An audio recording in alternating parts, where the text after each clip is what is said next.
जय जगन्नाथ। भीष्मंकर किछि कथा। भीष्मंकर पूर्व नाम कौन थिला? जो भीष्म नामटी किए देइछि? पुओ बाप विवाह घर रे हेछि मध्यस्थी। हाथी का दांत मर्द का बात एक कथा को मन रख। गंगार गभीरता 84 काठी। ये जीवन दुनिया चालुची 84 मध्य रथ बलभद्र रथ सुभद्र रथ तांकर चक संख्या हला 42 जीवा बेले जाउछन्ती 42 आसला बेले आसुछन्ती 42 मिसिकला 84 एई भली अनेक मरु की वंचु इच्छा हले तार मरिवो इच्छा हले तार वंचिवो। ए जो अभिशाप आज आसु जंत्रणादायक ऊपर सरसज्जा ऊपर सोईथिले मध्ये आज मरुनांती किए? भीष्म मरुनांती काहे के मनती? एठी मध्ये गुटिया प्रश्न। जय जगन्नाथ। आजी मोर श्रद्धेय छात्र छात्री आह्वान क्रमे प्रश्न को नहीं मु बाध्य हली तांको उत्तर दवा पाई। तेणु आज सोशल मीडिया दउछि केवल मोर श्रद्धेय जानिया सहित आउ अनेक मध्य मो चैनल को उपभोग करुवा देखुवा दर्शक बंधु मान को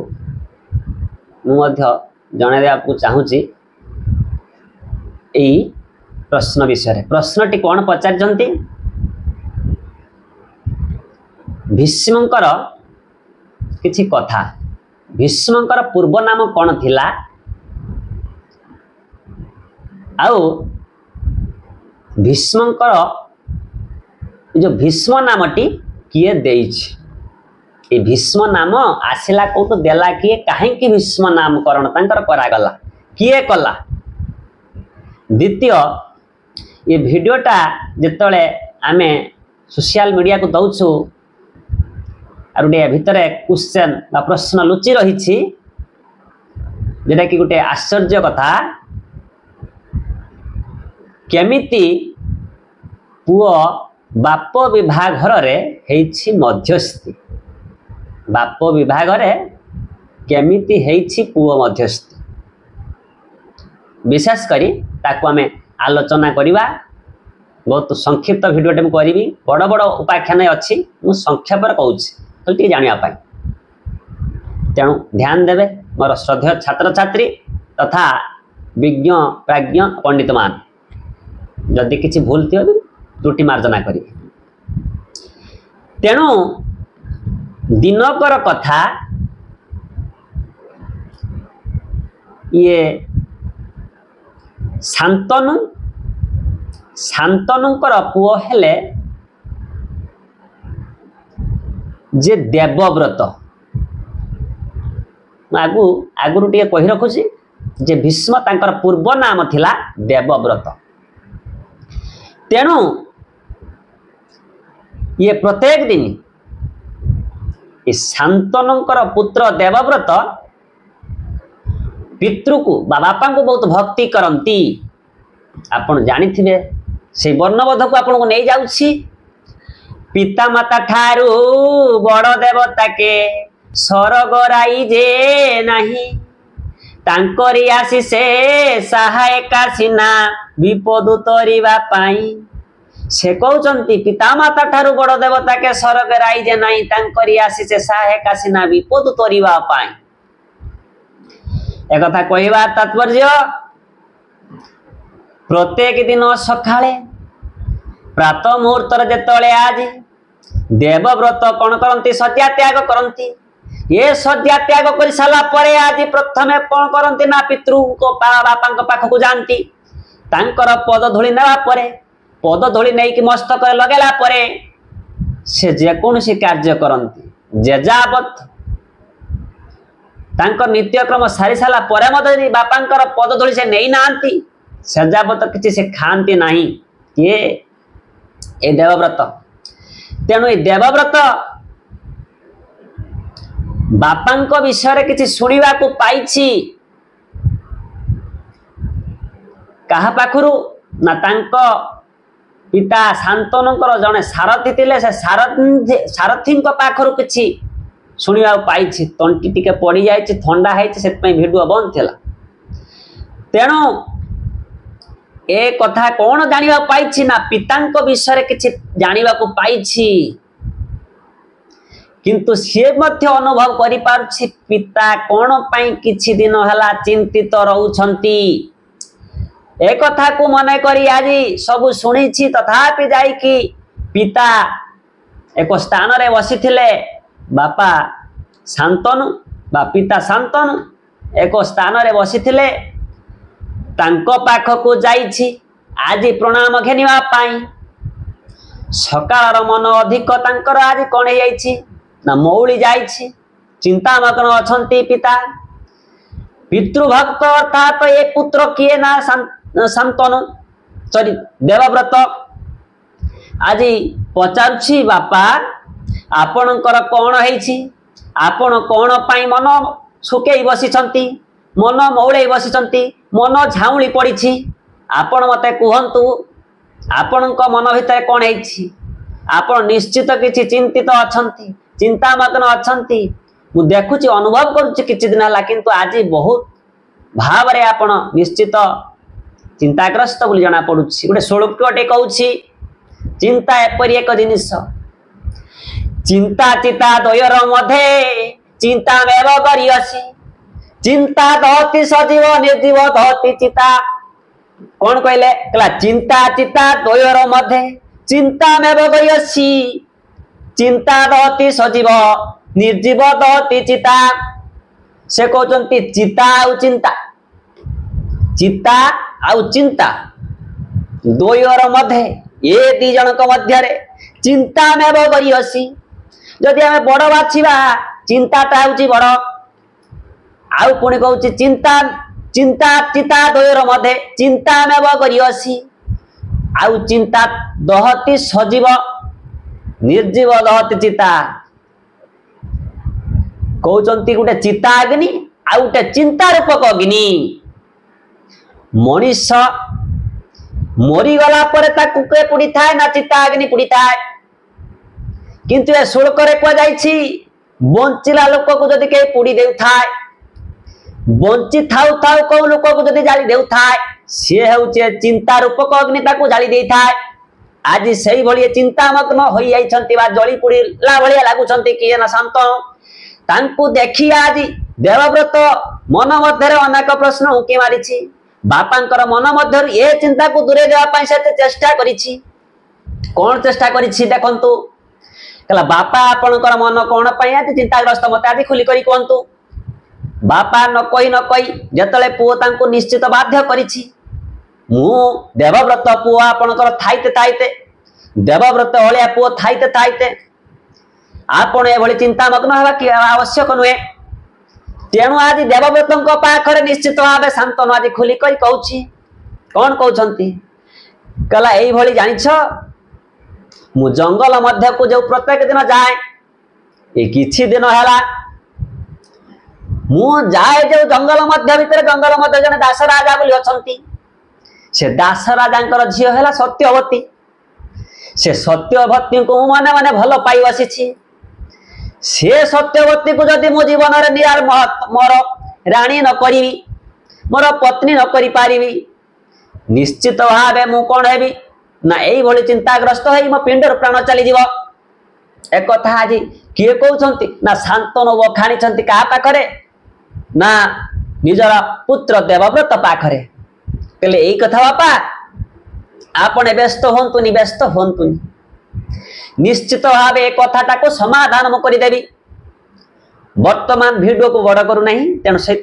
सरल भाव अल्प अचिरे कहीदे इतिमध्य आज कौन करिछि ना देवव्रत आज ये पितृंकर कथा को ये पितृंकर वाणी को नहीं आज जाइछि दासराजा पाख किंतु टिके कही रखुछि ये दासराजा झील को ये देवव्रत मन मध्य रखिछि प्रस्ताव सब्यस्त हो जाए दासराजा झील सत्यवती को यही देवव्रत निश्चित भाव बह बंधन बांधी हे अर्थात सत्यवती को बह करेंगे किंतु एक कथा जो पिता आज कहते पितांकर कथा को आज पितांकर यही जो मंतव्य को पितांकर एई वार्ता को आज मध्यस्थी रूपे पितांकर एई कथा कहीं ना नारी कथा विवाहर कथा ये तेणु ये एक मध्यस्थी रूपे वार्ता को नहीं आज दास राजा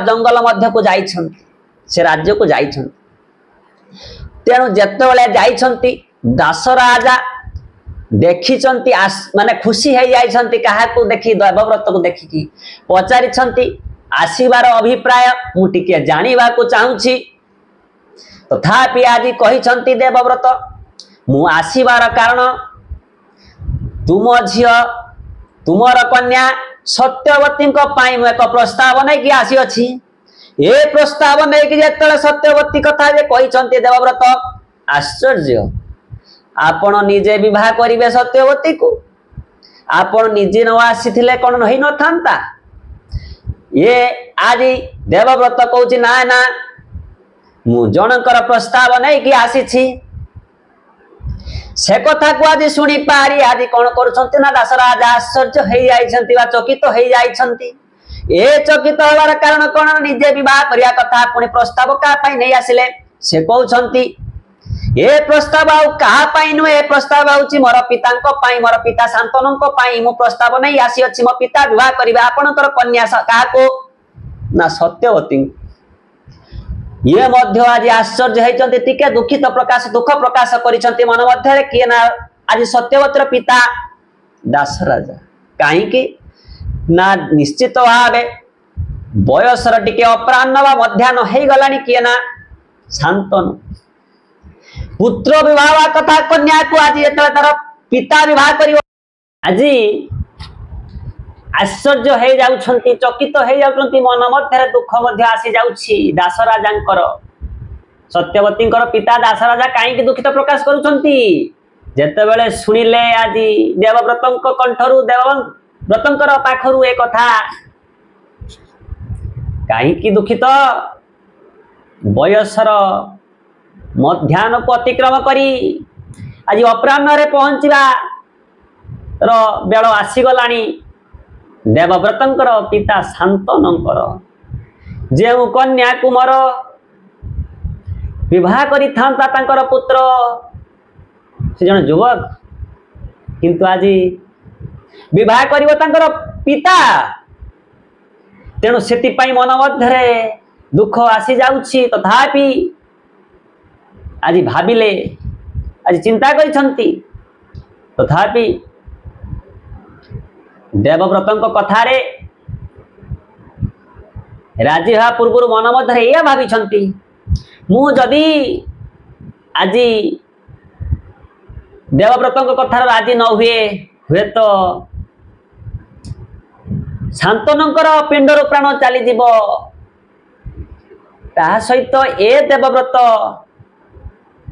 मातृस्नेह तो पाई नाहंती विशेष करी कहीं ना बाल्यकाल मातृ वियोग घटी गंगा माता मरी जाइछन्ति किंतु आज जदि मु ए देवव्रतंक कथारे राजी हो जाए निश्चित भावे निकाली दिन रे तांकर प्राण बंचिबा सहित शांतनकर प्राण बंचिबा सहित सी आनंद हवा सहित निश्चित भावे देवव्रत कौन करिवो ना मातृस्नेह निश्चित पाई परिबो एक कथा मन मध्य आज भाविछन्ति कि ना ये सत्यवतीर पिता आज दास राजा आज देवव्रतंक कथारे राजी हो जाइछन्ति राजी हो गले सिना कौन हेछि ना कहले हे देवव्रत मु तुम कथारे राजी किंतु गोटे शर्त अछि तुमको 3टी शर्त करबा पई पड़िबो कौन आज्ञा देवव्रत को जदि कहंतु जहा कहिबे मु निश्चित भाई मानिबी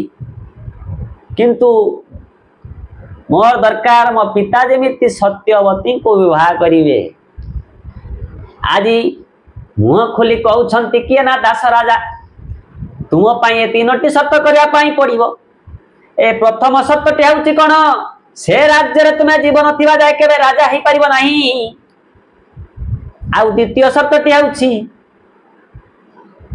तुमे केबे जीवन थिबा जाय केबे विवाह करिबो परिबो नाही आ तृतीय शर्तटी बा शेष शर्तटी होउछि जेउ राज्य रे मोर विवाह हेब कौटी कन्या ना सत्यवती शांतनु को विवाह कला परे तांको गर्भर जो संतान जन्म नेब से राज्य रे तुम राज्य रे तुम केबे राजा तो हेब नाही किंतु से राज्य रे तुम सेनापति हेबा को बाध्य। आज देवव्रत पचार कहीं कि मु विवाह करि परिबी नाही मु कहीं कि राजा है परिबी नाही प्रथम शर्त रखिले राजा तुम्हें एइति पई हेबो नाही तुम्हें जदि राजा हे जीवो ये वृद्ध बयस रे मो झियो को जो विवाह करूछंती आज शांतनु तेणु निश्चित भावे गर्भर जो संतान जन्म नब सी केबे राजा हेबे ना से निश्चित भावे दुख प्रकाश करिवे आ दुखित हेबे से बहुत प्रकार कष्ट अनुभव करिवे किंतु द्वितीय रे से जब कहउछंती तुम्हें राजा हेबो नाही काहे कि सॉरी द्वितीय रे से कहउछंती विवाह करिवो नाही काहे कि ना एइति पई तुम्हें जदि विवाह करिवो निश्चित भावे तुम गर्भर निश्चित भावे संतान टे जन्म नेब बा पुत्र संतान टे जन्म हेब आईन प्रथा अनुसार संविधान मत अनुसार गाँव कथा अनुसार बड़ पुअर संतान बड़ पुअर पुत्र निश्चित भाव राजा हेब आउ मो नाती के राजा हो पार ना तेणु निश्चित भाव एक सही पारि ना। तृतीय एइतिपाई तुम्हें से राज्यर सेनापति हेब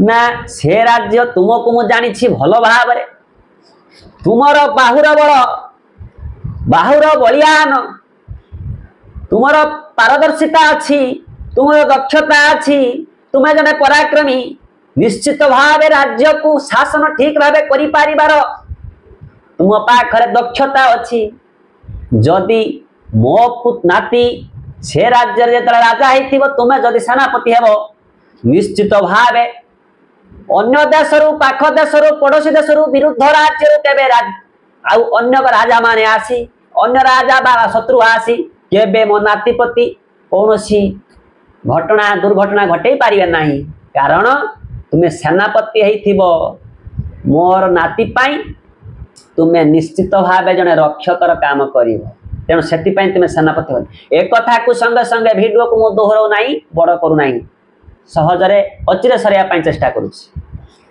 आज एक कथा को शुणी श्रवण करी मन मध्य जेतेक शर्त तो कर सारे आज देवव्रत शांतनुकर पुत्र तथापि मन मध्य ए कथा को भावुचंती ए कथा को चिंतन करुचंती शेष पर्याय कथा सीना देदेले दासराजा दासराजा को मध्य ये कथा देले शर्तर सत्य रक्षा करी तीनोटी शर्त आज करिगले किंतु शेष पर्याय आज घर को प्रत्यावर्तन करने पूर्व आज कथा पदे शुणे देकी गले आज किए ना देवव्रत हे दासराजा मु किंतु गोटे कथा कही जाउछि आपण को कहीं ना आपण जहा कही गले ता भूली जीवे नहीं कहीं ना हाथी का दांत मर्द का बात एक कथा को मन रखी थे कहीं आपण मते कथा देइछंती आपण को कथा मुळे मु जाउछि मो पितांक पाखकु आज मु मध्य आपण को कथारे मु शर्त रखी गली ए समय रे आज सेठार विदाय नहीं घर पाखरे तले पहुंचीचंती पितांक पाखरे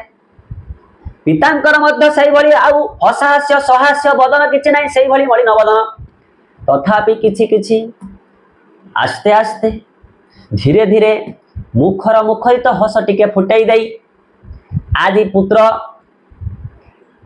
ये देवव्रत को पचार पुत्र ये जो संवाद नहीं जाइथिलो मोर विवाह पाई जो वार्ता नहीं जाइथिलो मध्यस्थी होई से जो प्रति उत्तर मते से कौन कहले दासराजा सत्यवती कथा मते निके कहि दियो मु सुनी कि निश्चित भावे किछि जानि परिबी किछि आनंदित हेबी कि निरानंदित हेबी एहा मते शीघ्र भावे कुह एक कथा कहउछि कि ना एक कथा आज शांतन कहउछि बा शांतन पचारुछंती पुत्र देवव्रत को देवव्रत निश्चित भावे कहउछि बापा आउ सब ठीक ठाक हो जाइछि आपण व्यस्त होंतु नाही मन मध्य जो चिंता करछंती चिंता प्रकाश करछंती चिंतन भितर मन भितर अनेक आपणकर भावना कोहली उठुछि मन भितर आपणकर जो कुह सृष्टि होउछि मन भितर जो आपणकर भावना जागृत होउछि विशेष करी आपण भांगी पडुछंती देवव्रत कहा को पाया पाई ना सत्यवती को पाया पाई आपण निश्चित भावे से सत्यवती को विवाह करी मु आज कथा देई आसीछि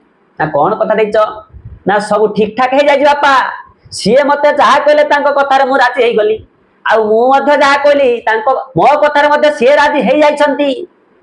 आज पिता पचारुछंती पुत्र को, हे पुत्र तुमको से कौन प्रश्न पड़े, तुमको बा से कौन पचारे, तुमको से कौन कहले, तुम्हें कथार राजी हो गल आउ तुम्हें कौन कहल से तो मो कथार राजी हो गले ना। प्रथमे बापा मु कहली जे मो पिता मु प्रस्ताव नहीं आसी आपण कन्या सत्यवती को मो पिता को विवाह करने, तथापि से ग्रहण कर मत से शर्त कराले 3टी शर्त। से 3टी शर्त या जे प्रथम शर्तटी थिला तुम्हें केरे हे देवव्रत तुम्हें केरे राजा हेब नाही।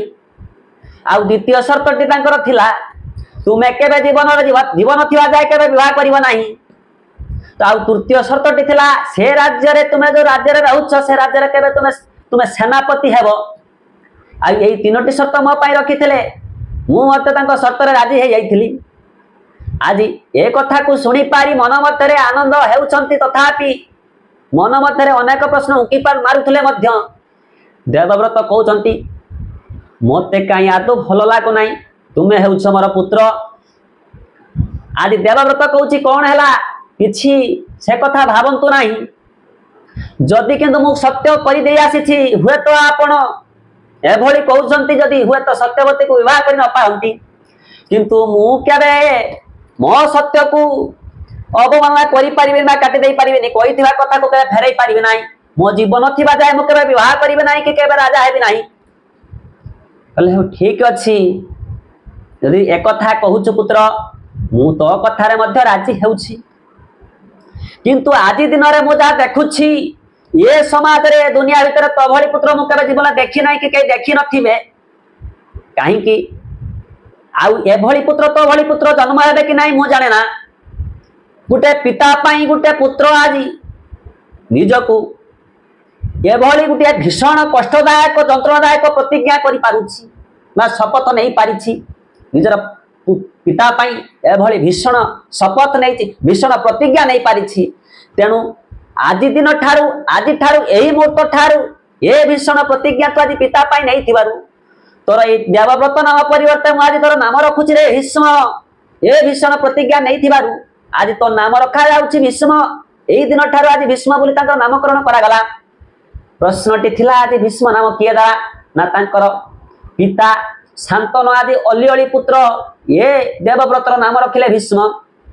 तेणु कथाटी एटी सरिला मध्य आपण बुझी पाले किमिति पितार पुत्र मध्यस्थी हेछि, पिता विभाग रे पुत्र केमिति मध्यस्थला आपण निश्चित भाव जानले। आउ कहि रखुछि ए भीष्म आख्यान बहुत लंबा अनेक प्रश्न अछि। काहे कि शेष पर्याय सरसज्या रे शयन करिथिले, काहे कि केतोटी सर उपरे आज शयन करिथिले, विशेष करी 84टी सर उपरे आज शयन करिथिले के नाय भीष्म। काहे कि 84 अनेक प्रकार तार आख्यान अछि, अनेक प्रकार मर्म अछि। गंगार गभीरता 84 काटी ये जीवन दुनिया चालुची 84 मध्य आउ 84 उदाहरण देख रखुचे अनेक अनेक 84 अच्छी कहीं भिडियो बढ़ी जीव। तथापि कही रखुची आम पाद ठारू यही भूलता पर्यंत आम होती 84 आंगुली 3 पा बोली आम कहती। आउ मध्य ए जो आज जगन्नाथ जगन्नाथ देशर लोक आम जगन्नाथ ठाकुर आम महाप्रभु पाखरे जो 3 रथ जाऊँगी माउसी माँ मंदिर पाखक सी समस्त जगन्नाथ रथ बलभद्र रथ सुभद्रा रथ चक संख्या है 42 जीवा बेले जाऊँगी 42 आसला बेले आसुँच 42 मिसिकेला 84 ये अनेक अनेक 84 अच्छी। तेणु ये 84 को जाना पूर्व ए 84 उपरे किसी गोटे मर्म अच्छी। तेणु ये 84टी काठी उपरे 84टी सरसज्या उपरे आज शयन करिसंती, किंतु ये सरसज्या उपरे शयन कला परे कोन पई कष्ट अनुभव करूछंती, किए अभिशाप देइथला ए जंत्रणा से अनुभव करूछंती। एटी मध्ये आउ गोटे प्रश्न अछि। ए जो सरसज्या उपरे शयन करिसंती बर पाइथिले, बर मध्य पाइथिले का पाखरु ना निज माता गंगा माता को पाखरु पाइथिले, बर पाइ नथिले, विशेष करी अभिशाप देइथिला ता आशीर्वाद रा फल फलिथिला। कोन जेतले पचारुथले तुमे तो चली जाउछ, गोटे शारदा दासंकर महाभारत आख्यान अछि गंगा थिले गंगा बोले थिबी गांगी बोले जीवी। तेणु आज एतले सबु पुत्र को हत कर साला परे शेष पर्याय ये ଦେବବ୍ରତ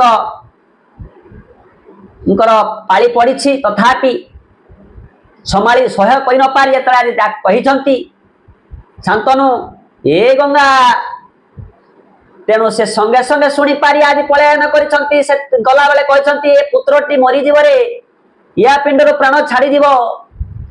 ତଥାପି ପୁତ୍ର ପ୍ରତି ସ୍ନେହ ଟିକେ ମମତା ରଖି ଆଜି କହିଦେଇଛନ୍ତି ଗଙ୍ଗା, କହିଲେ ସିଏ ମରୁ କି ବଞ୍ଚୁ, ମରୁ କି ବଞ୍ଚୁ, ଇଚ୍ଛା ହେଲେ ତାର ମରିବ, ଇଚ୍ଛା ହେଲେ ତାର ବଞ୍ଚିବ। ଏ ଯୋଉ ଅଭିଶାପ ଆଜି ଆଶୀର୍ବାଦ ପରିଣତ ହୋଇଯାଇଛି। ତେଣୁ ଏ ବର ତାକୁ ତା ମା ଦେଇଥିଲେ, ଆଜି କିନ୍ତୁ ଯନ୍ତ୍ରଣାଦାୟକ ଉପରେ ସରସଜ୍ଜା ଉପରେ ଶୋଇଥିଲେ ମଧ୍ୟ ଆଜି ମରୁନାହାନ୍ତି କିଏ? ଭୀଷ୍ମ ମରୁନାହାନ୍ତି କାହିଁକି ମରୁନାହାନ୍ତି? ଏଠି ମଧ୍ୟ ଗୋଟିଏ ପ୍ରଶ୍ନ ଉକି ମାରେ।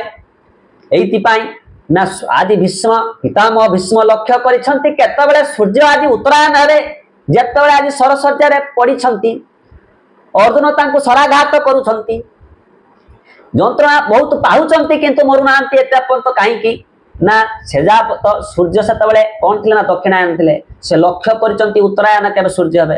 ଉତ୍ତରାୟଣ ସୂର୍ଯ୍ୟ ଯେତେବେଳେ ହେବେ ସେତେବେଳେ ମୃତ୍ୟୁବରଣ କଲେ କଣ ହୋଇଥାଏ ସିଏ ମଧ୍ୟ ଗୋଟେ ପ୍ରଶ୍ନ ବଢେଇବା ପାଇଁ ଚେଷ୍ଟା କରୁନି। ଏଇଥିରେ ଏତିକିରେ ମୋ ଭିଡ଼ିଓଟିକୁ ସାରି ଦେଉଛି। ଆପଣ ମୋତେ ନିଶ୍ଚିତ এই ଭିଡ଼ିଓଟିକୁ ଭଲ ପାଇବା ଦେବେ, ସବସ୍କ୍ରାଇବ୍ ଟେ କରିବେ, ଲାଇକ୍ ଟେ କରିବେ, ଆଉ ଯଦି କିଛି ଭୁଲ ତ୍ରୁଟି ଥାଏ କ୍ଷମା କରିଦେବେ। କାହିଁକି ମଣିଷ ମାତ୍ରକେ ଭୁଲ ଅଛି।